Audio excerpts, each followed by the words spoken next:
Dark humour. अगर मुझसे पूछो कि तुम्हें डार्क ह्यूमर पसंद है तो हाँ, मुझे पसंद है, बट मैं इसमें थोड़ा सा सेलेक्टिव हूँ। ऐसा नहीं है कि तुम डार्क ह्यूमर के नाम पे मुझे कुछ भी कह दो और मैं उस बात पे हंस दूँ। नहीं, हर चीज़ की एक हद होती है, हर चीज़ की एक लिमिट होती है। हाँ, डार्क ह्यूमर की भी। देखो, एक चीज़ समझना ज़रूरी है, इंडिया सिर्फ बड़े शहरों तक सीमित नहीं है। मेजॉरिटी ऑफ लोग अभी भी छोटी सिटीज़ और टाउन्स में रहते हैं, जहाँ माइंडसेट और एक्सपोजर दोनों अलग होते हैं। जो चीज़ दिल्ली या मुंबई जैसे शहरों में सिर्फ एक मजाक या वर्ड प्ले लग सकती है, वो उन जगहों पे एक गाली की तरह भी ली जा सकती है।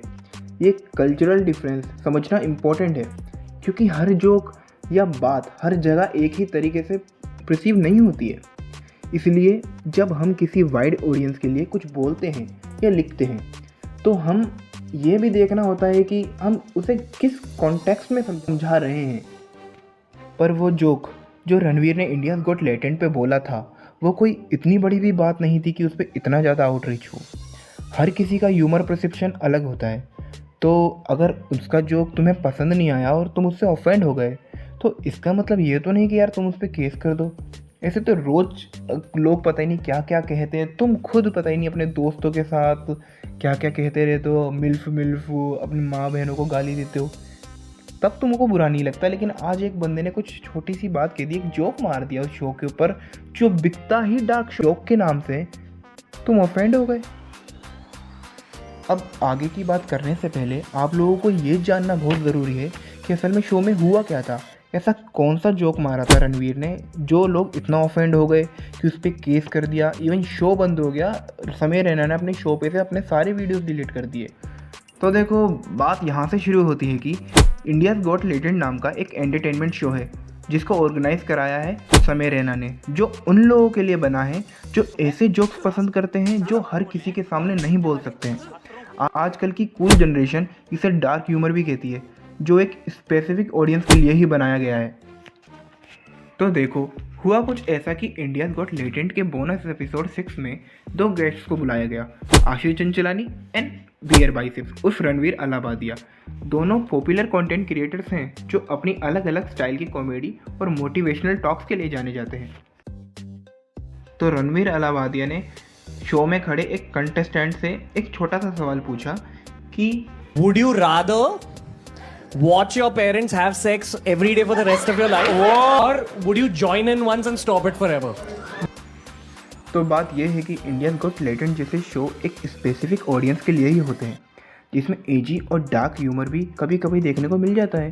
रणवीर भाई ने जो क्वेश्चन पूछा वो अनडाउटेबली इनअप्रोप्रिएट था, लेकिन उसे एक जोक के तौर पर लिया जा सकता था। हर जोक सबको पसंद आए ये ज़रूरी तो नहीं, लेकिन क्या इस पर इतना आउटरेज होना, केस फाइल होना और पूरा शो बैन हो जाना सही है? हमारे देश में और भी बड़ी प्रॉब्लम्स हैं, child abuse, rape, unemployment, hunger, जो असली कंसर्न है जिस पे ज़्यादा फोकस होना चाहिए। ऐसे क्रिमिनल्स जो बेल पे बाहर आके फिर से हेनियस क्राइम कर रहे हैं, उनको लेकर उतनी डिस्कशन और आउटरीच नहीं होती जितनी एक जोक पर हो गई है। क्या एक जोक पे रिएक्ट करने से हमारा देश और सेफ हो जाएगा? क्या लड़कियां बिना डरे रात को बाहर निकल सकेंगी? क्या अनएम्प्लॉयमेंट और हंगर की प्रॉब्लम सॉल्व हो जाएंगी?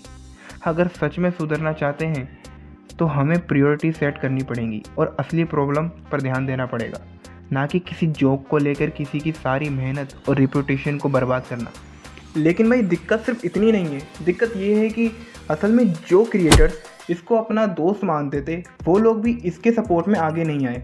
सिर्फ 2 क्रिएटर्स देखे हैं मैंने जो इसको सपोर्ट कर रहे हैं, एक Purav Jha and then second is Lakshya Chaudhary, और कोई भी यूट्यूबर्स इसके सपोर्ट में आगे नहीं आया। सब इसको क्रिटिसाइज़ कर रहे हैं इस जोक के ऊपर। अब देखो, मैं ये नहीं बोल रहा हूँ कि जो रणवीर ने बोला वो सही था। मैं ये कह रहा हूँ कि जो उसने बोला वो कोई इतनी बड़ी बात भी नहीं थी जिसके ऊपर इतना ज़्यादा आउटरीच हो। यार, वो चैनल जाना जाता ही उसके डार्क ह्यूमर की वजह से है, और फिर कोई उस पर कुछ डार्क बोल दे तो तुम उस पर वही केस कर देते हो। भाई देखो, इन द एंड मैं तो बस यही कहूँगा कि ये जो हुआ है वो कोई ऐसी बड़ी बात नहीं है जिसको इतना ज़्यादा टेंशन दी जाए। हमारे देश में और भी कई प्रॉब्लम्स हैं, हमें उस बात पे ज़्यादा फोकस करना चाहिए, ना कि इन फालतू की कंट्रोवर्सीज़ पे।